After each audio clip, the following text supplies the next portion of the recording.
Music make you lose control. Music make you lose control. Music, I don't know why I'm doing this.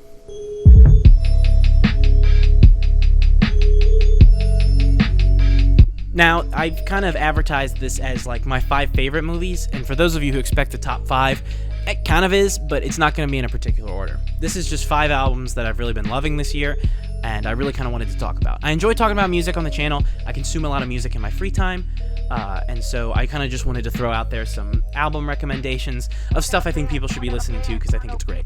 So I'm just going to do that. I'm going to talk about some stuff that I like. So yeah, here we go.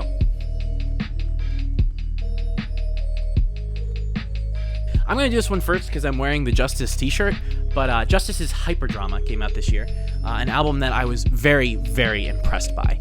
I've always loved Justice. I remember getting introduced to Cross at a young age as an album that was on DJ Hero, and a lot of it was used in their song Genesis, which I love, is used as like a really big marketing tool in that. It was in like the trailer, and there's a lot of remixes with it on the game, and so that was how I got introduced to Justice. And I wonder how many other people also have that experience. I don't know, as a kid who was really online all the time, Justice was making their rounds and YouTube videos and stuff like that, and I found it really interesting getting the chance to like listen to their stuff, and it sounded so fresh in the late 2000s. And as somebody who grew up a big Daft Punk fan too, it was kind of like getting a more gritty version of what I loved with Daft Punk, especially with them doing, you know, Human After All around the same time, and then eventually Tron. So seeing kind of Justice carry the torch with Hyperdrama now that Daft Punk is gone is awesome and super inspirational for me. As someone who makes electronic music in my free time. Superlunary YouTube channel, go subscribe, follow my socials, listen to our albums. That was a good plug, wasn't it? And subscribe to this channel. If you're not subscribed to this channel, what are you doing? What do you think you're doing, huh? But yeah, no, Hyperdrama is amazing. I specifically love Incognito. I know everybody talks about the fact that Generator is the lead single, but I really think Incognito is a lot stronger. It's got that snappy, hardcore digital sound that they're known for, but kind of mixing it with some of the stuff that like Woman has going on that album. So I love the fact that they've got that still funky side that people love to Justice, but they're not afraid to also dive into the hardcore aspects. And I think that's really why I love Incognito, is because it kind of flips back and forth between electronic and almost like acoustic production. I know it's not fully acoustic, but you get what I'm saying. That flip back and forth, I feel like, is a fantastic analogy for what this album does as a whole. It's got its hardcore moments, it's got its soft moments, it's got its groovy moments, it's got literally everything. And while I know some people say the B-side kind of like drains on with some instrumental cuts and stuff like that, I just love it anyway. I think it's a really great cinematic experience, and you should definitely listen to it.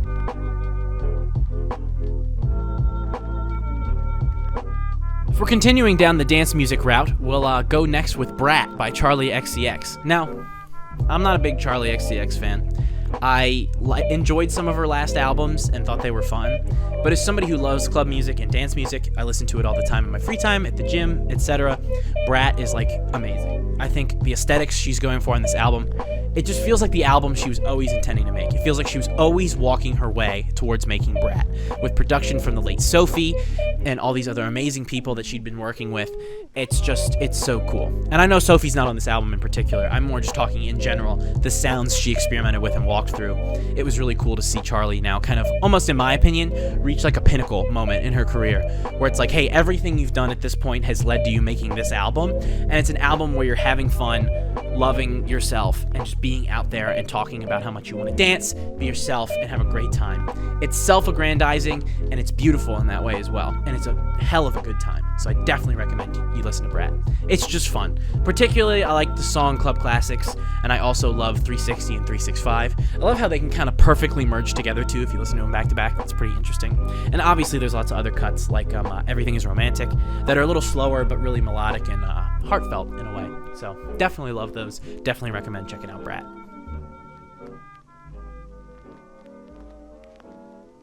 As I transition more towards, you know, some more rock or poppy kind of albums, we'll use an album that's kind of half electronic, half poppy, with Porter Robinson's Smile. I'm a big Porter Robinson fan. I love Porter. I've been following his stuff since I was a teenager, around World's time. Heck, even before that on Spitfire, you know. I'm 100% in this bitch. Love that song when I was a kid.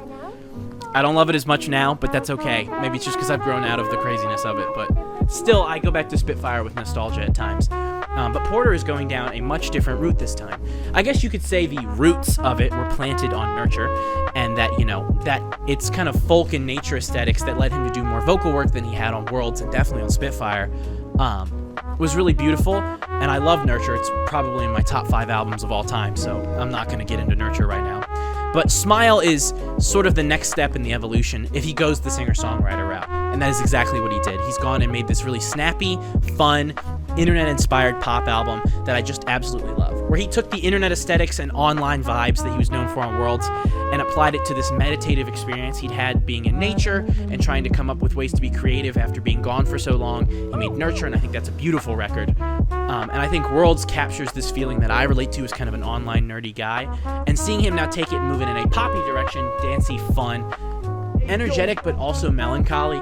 It kind of feels like emo pop from the 2000s mixed with dance aesthetics from the last decade, and it's just so great. I particularly love Cheerleader. I really believe Cheerleader will be an anthem we'll hear at like music festivals and clubs and, you know, even just random restaurants and crap for the rest of time. I think it's an amazing song, and I think Porter really has a special one on his hands with that one. But obviously there's other songs. I've seen people hate on Perfect Pinterest Garden, by the way. Get out of here. That song is fun. I know it's not perfect, but it's fun. Or actually, I think it is pretty darn perfect. I think the whole album's pretty darn perfect. I don't know why I turned into like a lecturing dad there. But yeah, remember to smile and love yourself. Just like it says, is there really no happiness without you near me? Yes, there is happiness with you near me. I don't know where I was going with that, actually. But I like that song on the album. So yeah, listen to Smile. I really think the whole thing is great front to back. Obviously, I said I love Cheerleader, and Russian Roulette is a really amazing too. The keyboard part on that is just phenomenal. But I seriously recommend it, especially if you're looking for good vibes that are also very heartfelt. So definitely check out Smile. What will probably end up being my album of the year, unless it gets topped. I think right now Brat and it are fighting for first place without really ranking it. But again, I'd have to think, because, you know, Smile and Hyperdrama obviously affect me a lot. Agua, or Only God Was Above Us, which I reviewed earlier this year on the channel, so I won't harp on this album too much. It's fantastic. It is really, really good, and I've been listening to it a lot still, even since early in the year when it came out. Vampire Weekend's a band that I really love. I've seen them live a couple of times. I'm going to see them live again real soon. And I just love them so much. And seeing them, my friend once said it this way, and hardcore Vampire Weekend fans and people who've listened to all their music know this isn't the first time they've done this, but for a band that I think a lot of people consider like beach rock almost sometimes when they think of them peripherally, if they don't follow their music, it's such a different sound, and I just really love it. It feels like the proper evolution of where they've always been walking, and I think it's a great sentiment, especially with the way the world's getting, and just, I think how people are feeling in general, even aside of, political events or anything that's happening. I think this is an album people need to hear this year. I really do. And I think it's really beautiful and really well made, and just a fun time to listen to on top of all of that. They've done a great job of making something deep, but also fun. So check out Agua. It's fantastic. And finally, for you hip-hop heads out there, I'm not leaving you alone, and I definitely have to bring up the fact that I would lay down my life for you, aka I'll lay down my life for you, or I lay down my life for you, by JPEGMAFIA. I've been a big JPEG fan for a bit. I'm kind of back and forth on some of his music. I liked his album Scaring the Hose last year with Danny Brown. It was just kind of fun. And I loved LP and albums like All My Heroes Are Cornballs. But this album is awesome. It kind of, this isn't a great comparison, but I'm going to use it anyway. I'm a big fan of the Beastie Boys, and I always loved the way they merged rock with hip-hop and rap vibes. I know other bands do it, like Linkin Park and stuff, but the way JPEG's doing it, it kind of comes from a more hardcore metal or like emo feel, especially on songs like I Scream in the Mirror or like Sin Miedo. I just love what he's doing, and I especially love Sin Miedo. I think that could end up being Song of the Year. The vibes on that are just great. I can see that song just bouncing an entire crowd up and down 24/7. It's fantastic. But there's other songs like Don't Trust Other Men, which I almost feel like samples that one Bye Bye Babylon song from Bionicle. I wish I was kidding, but I swear I hear that on the second half. I'm probably wrong, but it's still funny. But I absolutely love this album. It's got a good vibe to it. It's surprisingly heartfelt and kind of intense, but he's also not afraid to have fun this time. I know a lot of people have criticized it for the fact that it's not as lyrically deep as Peggy's other work has been, but I don't think it needs to be as deep as those others, because the vibe it's going for is a more authentically himself vibe, and instead of trying to get certain messages across and stuff, he just wants to say how he's feeling right now. And some of my favorite albums albums or those kind of records where it's like this moment encapsulated and expressed through art. And I think this album's a great example of that. So if you're looking for hip hop, if you're looking for high energy, if you're looking for that sort of stuff that just, you're in the shower and you start jumping around and you slip, fall, and hit your head, this is the album for that. I absolutely love it, and I highly recommend you check it out.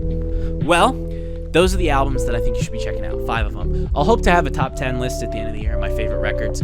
But, with lots of stuff coming around and me listening to lots of things over and over again, really not sure what's going to come out and, what'll fall where and what'll land and what spot. So if you haven't subscribed, subscribe. I do content like this all the time, along with episodes of The Climb every Friday, which is really fun. I'm going to start streaming more often, so, or hopefully I have been streaming more often by the time this video comes out. And I will catch you guys in the next video. Leave a comment of what you'd love me to talk about. I'll probably review some random shows and stuff I like, and keep up the movie reviews along with The Climb and the streams. But if anything in particular comes up, or a bunch of people are like, really check out this album, do a video on it, I'll happily do that. It's fun. Just love talking about stuff with people. So yeah, subscribe, take care, and listen to good music. Catch you all on the flip side. Peace.